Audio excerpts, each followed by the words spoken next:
নমস্কার, আমি গৌতম বন্দ্যোপাধ্যায় আর আপনারা দেখছেন গৌতম ব্যানার্জি অফিসিয়াল। যারা আমার চ্যানেল দেখছেন তাদের প্রত্যেককে স্বাগত জানাচ্ছি। আর আপনাদের কাছে এই অনুরোধটা আরেকবার করছি যে আমার চ্যানেলটা সাবস্ক্রাইব করুন এবং আপনারা কমেন্ট করুন আর শেয়ার করুন। তলায় যে নোটিফিকেশন আইকনটা আছে সেটা অন করে দেবেন। এই রাজ্যে বঙ্গ বিজেপি একটা অদ্ভুত পরিস্থিতির মধ্যে দিয়ে চলেছে। দেখুন, কেন বলছি, এতদিন তারা কট্টর একটা হিন্দুত্ববাদী পথে হাঁটা দিয়েছিল।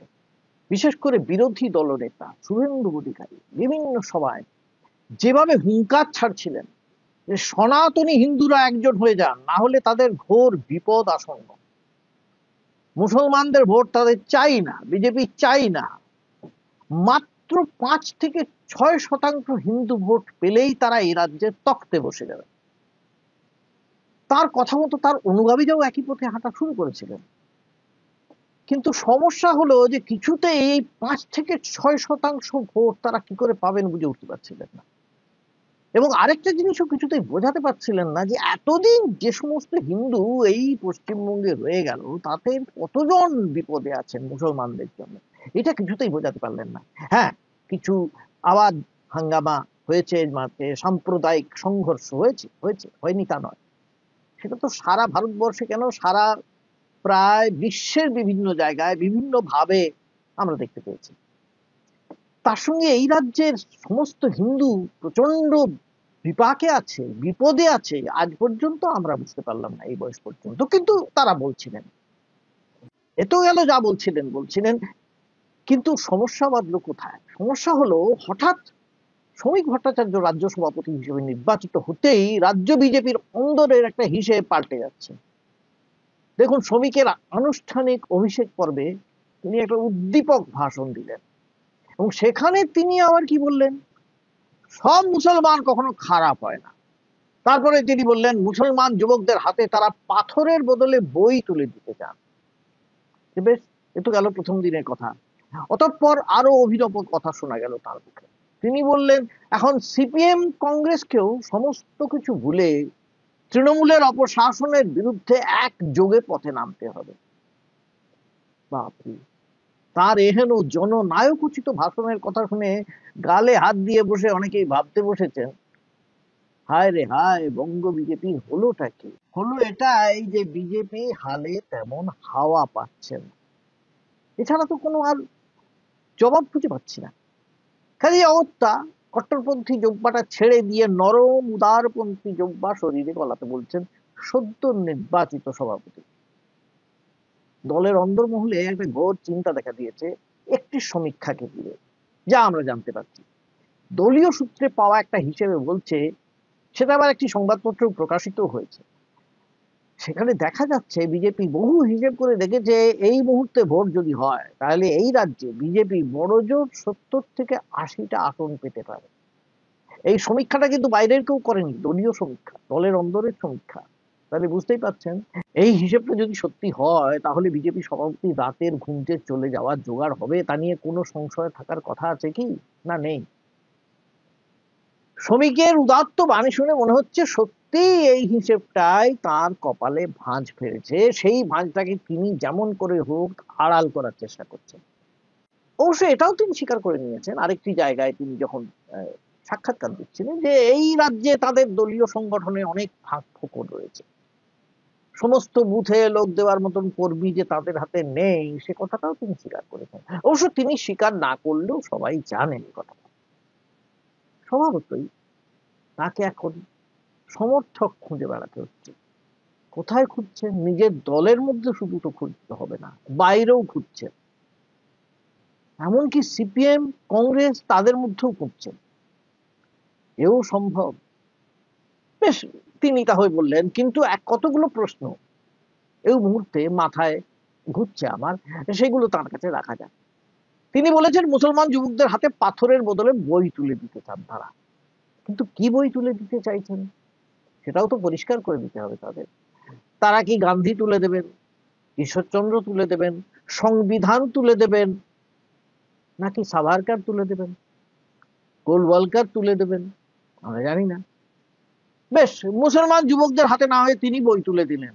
আর যে সমস্ত যুবকদের দল সেই 90-এর দশক থেকে রাম মন্দির গড়বেন বলে হাতে ত্রিশূল আর লাঠি তুলে নিয়ে মুসলমান, খ্রিস্টান আর দলিত পেটাচ্ছে, কখনো ধর্ষণের দায়ে গ্রেপ্তার হয়ে আবার সংবর্ধিত হচ্ছে, তাদের হাতে তিনি কি তুলে দেবেন? তা তো তিনি বললেন না। সেই উত্তরটাও তো তার কাছ থেকে পাওয়া উচিত, তবে তার কাছ থেকে পাওয়া যাবে না, কারণ তাহলে তাদের আবার মূল দর্শনকেই প্রশ্ন করা হবে। আর মূল দর্শনটা কি? মূল দর্শনটা হচ্ছে একটাই, যারাই হিন্দু নয় তারা সবাই বহিরাগত। আর না হলে এই দেশে যারাই আছে সবাই হিন্দু, মানে প্রত্যেককে হিন্দু হতে হবে। হিন্দু মানেই হচ্ছে ইতিহাস। মেরুকরণের রাজনীতি বলতে বলতে বিজেপি কিন্তু 2 থেকে 303-এ পৌঁছেছিল। আজও 20টা রাজ্যের বেশি বিজেপি ক্ষমতায় আছে। হিন্দুস্তানের ইতিহাস হচ্ছে হিন্দুত্ববাদ, এই হচ্ছে হিন্দু। আর যদি তারা তা না হয় তাহলে তাদের দেশ থেকে বের করো, তারা দেশদ্রোহী। এই যে অন্তরে কট্টর হিন্দুত্ববাদী সত্তাটা রয়েছে, যারা আরএসএস করেছেন, বিজেপি করছেন, তাদের এখন এটা সযতনে ঢাকা দিতে হচ্ছে। বিশেষ করে শ্রমিক বাবুকে দিতে হচ্ছে, না হলে কৌশলে শিল্পিত ভঙ্গিতে তার প্রকাশ ঘটাতে হচ্ছে। কিরকম? রাজনৈতিক মঞ্চে কালী প্রতিমার ছবি রাখা হলো। কি জন্য? কারণ বাংলায় রাম রাজ্যের প্রতিষ্ঠা যে সম্ভব নয় সেটা বোধহয় তারা বুঝে নিয়েছেন। তারা বুঝেছেন এখানে মানে জয় শ্রী রাম চলছে না, এই স্লোগানটাই চলছে না। অতএব এখানে কালী উপাসনায় মজেছেন তারা। তাতে একদিকে হিন্দু বাঙালির মনে পাকাপাকি স্থান করে নিতে পারবেন বলে মনে করছেন তারা। আবার স্বয়ং দেবী কালীকে রক্ষা করার দায় বিজেপির হাতে বলে হিন্দুদের মনে করিয়ে দিতে চাইছেন তারা। কেন দেবী কালী? কারণ কালী মূর্তি ভাঙা হয়েছে বাংলাদেশে। কারা ভেঙেছে সবাই জানি, বলবেন আপনারা, কট্টর মুসলমানরা। এদেশেও নাকি তারা শুরু করে দিয়েছে এই সমস্ত। অতএব কালী প্রতিমাকে, কালী মাকে বাঁচাবেন তারা। কালী মা তাদের বাঁচাবেন কিনা সেটাই জানা নেই, আর তারাই কালী মাকে বাঁচাবেন বলছেন। বেশ, যা মনে করছেন মনে করছেন। তিনি বলেছেন সিপিএম কংগ্রেস সকলের নিজেদের পতাকা তাকে তুলে দিয়ে বিজেপির পতাকা হাতে তুলে নেয়। ধরে নেওয়া যাক এটা উত্তেজনাবশত তিনি এই এত বড় একটা দাবি করে ফেলেছেন, হতেই পারে। কিন্তু যদি এই দাবির মর্ম কথাটি তার অন্তরের কথা হয়, তাহলে প্রশ্ন করতে হয় তাকে, সেই কাজটা করলে কি সারা দেশে কংগ্রেস, সিপিএম বা বিজেপি বিরোধী যত রাজনৈতিক শক্তি আছে তাদের সঙ্গে তারা বন্ধুত্বপূর্ণ আলিঙ্গনে আবদ্ধ হবেন? নাকি তারা চাইছেন কংগ্রেস, সিপিএম যা যা আছে, যত বিরোধীরা আছে সবাই তাদের দলে সামিল হয়ে যান, তাহলে তারা সকলকে গঙ্গা জলে ডুবিয়ে শুদ্ধ করে বিজেপির হিন্দুত্ববাদে দীক্ষিত করে ফেলতে পারবেন? আদতে তিনি জানেন তিনি যে সমস্ত আবদার করছেন তার কোনোটাই বাস্তব নয়, কিন্তু তার কিছু করার নেই। তিনি বুঝে গিয়েছেন একা বিজেপির সাধ্য নেই নবান্নের গড় অধিকার করা। সুতরাং সিলেবাসের বাইরের পাঠ্যক্রম মুখস্থ করা ছাড়া কি বা করবেন তিনি? যদি তা করতে সফল হন তাহলে শিকে ছিঁড়বে বিজেপির পাতে, কিন্তু শিকের রশি যে বড় মজবুত সেটাই তিনি টের পাচ্ছেন ভালো মতন। সেটা তিনি কি করে ছিঁড়বেন সেটা তিনি বুঝে উঠতে পারছেন না। যতই নির্বাচন এগিয়ে আসবে তত বোঝা যাবে যে সত্যিই কি তার কপালের ভাতটা চওড়া হচ্ছে নাকি মসৃণ হচ্ছে। আপাতত আমরা লক্ষ্য করি। নমস্কার, ভালো থাকবেন সবাই। আজ এই পর্যন্তই, আবার দেখা হবে আপনাদের সঙ্গে পরের এপিসোডে। যারা আমার সঙ্গে আছেন তারা আমার সঙ্গে থাকবেন এই আশা করেই আজকের এপিসোড শেষ করছি।